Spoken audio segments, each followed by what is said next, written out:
Bendito Deus e amado Pai, Deus nosso Senhor e Salvador Jesus Cristo. Senhor, estou nessa noite, a qual meu Pai foi confiado a ministração da palavra, a qual, meu Deus, foi nos delegado a autoridade para estar trazendo para a sua igreja uma palavra profética, uma palavra de bênção, de glória, de unção, sabendo, meu Deus, que nós não vamos sair daqui da mesma forma que nós entramos, porque desde o momento em que entramos por aquelas portas, o teu Espírito Santo já se fazia presente a nos receber de braços abertos. Deus, que nessa noite, Pai, o meu eu diminua e o teu Espírito Santo cresça. Pai, que na medida que o teu filho for pregando e ministrando a tua palavra, que eu suma e desapareça, Pai, e que a essência, a graça, a autoridade, a unção, a virtude, a revelação, o poder, o renovo, a restauração, o avivamento, o batismo do Espírito Santo e com fogo, a cura, o milagre, seja notório no meio dessa igreja, para que ao início do momento, meu Pai, de anunciar a sua palavra, meu Deus, eu declaro totalmente cativa a palavra nessa noite. Meu Deus, que todo intestino, que todo projeto do diabo, que queira atrapalhar esta palavra para entrar nos corações, que ele venha ser repreendido pela autoridade de Jeová agora. Senhor, que nessa noite, Pai, que no momento que a mão estiver ensinando a tua palavra, vidas possam ser restauradas, vidas possam ser levantadas, vidas possam ser, Pai, cheias do teu Espírito Santo, vidas venham ser agraciadas com a tua presença. Senhor, aqui não tem liberdade para operar, aqui não tem liberdade para avivar, aqui não tem liberdade para batizar, aqui não tem liberdade para sacudir a igreja, aqui não tem liberdade para encher, aqui não tem liberdade para transformar, aqui não tem liberdade para sacudir, aqui não tem liberdade para fazer o que tu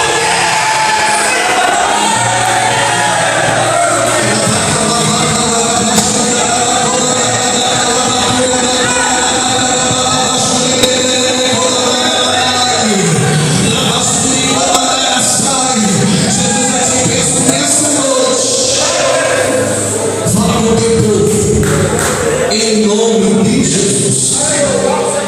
Dedo de profeta para cima, não se aceita, fica perdoado. Dedo de profeta para cima e aponte para a pessoa que está do seu lado. E diga assim: nessa noite, eu estou aqui como profeta, para dizer para você que o Senhor mandou, não pediu, mandou você se atampa na chaleira, porque hoje vai descer azeite,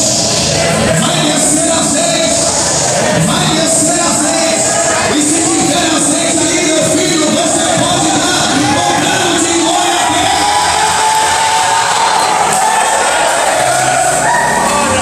Vamos ser assim, mano, glória a Deus, aleluia.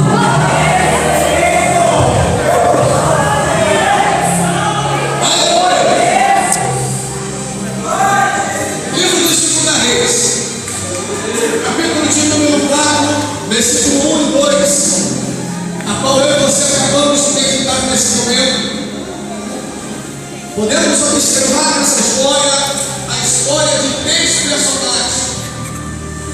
E esses 3 personagens são personagens importantes na vida, aleluia, a qual o narrador fez questão de citar no capítulo 4 de 2 Reis.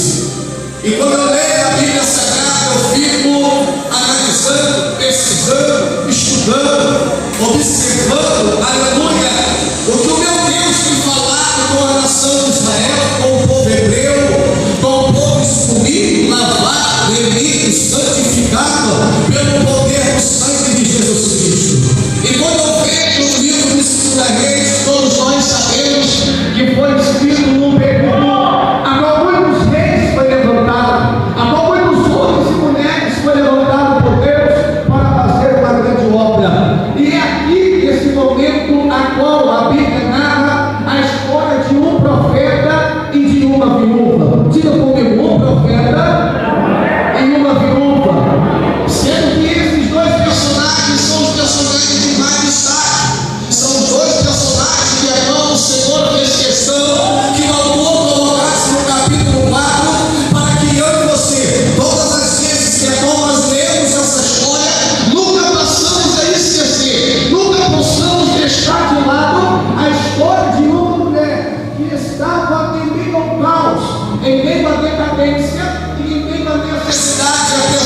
de uma ajuda. A Bíblia diz que essa mulher não fala o nome dela. A Bíblia não cita quais são os nomes dos seus filhos, nem o nome do seu marido. Mas a Bíblia diz que ela chegou diante desse profeta e disse: olha, eu quero lhe dizer uma coisa, profeta. O meu marido morreu e não sabe se ele era discípulo dos profetas. Mas estava a chegar aí o credor, o terceiro personagem dessa história, a levar os meus dois filhos como escravos para que eles possam pagar a dívida e assim a dívida morrer. Mas eu estou aqui descendo ao mais profundo da humilhação para lhe perguntar o porquê que tudo isso aconteceu. A Bíblia diz que quando essa mulher se depara com o profeta e começa a murmurar diante do profeta, começa a questionar o profeta, começa a perguntar a ele por quê, começa a indagar a ele por que ela estava precisando e passando por tudo aquilo. O profeta, que é o segundo personagem dessa história, chega para ele e diz: me diga uma coisa, o que é que você tem em casa? E a Bíblia diz que ela olha para o profeta e diz: eu não tenho nada em casa, senão uma vasilha de azeite. E a Bíblia diz que essa vasilha de azeite, ela não estava vazia, ela estava tão somente cheia, mas não totalmente cheia, mas cheia pela metade. A Bíblia diz que essa vasilha de azeite era uma vasilha diferente a com todas as vasilhas que a qual você pensa que é. A Bíblia diz que essa vasilha de azeite era o próprio corpo daquela mulher, era a própria alma, era a essência dela, era o coração dela que estava com um pouquinho de azeite e precisando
mais vários.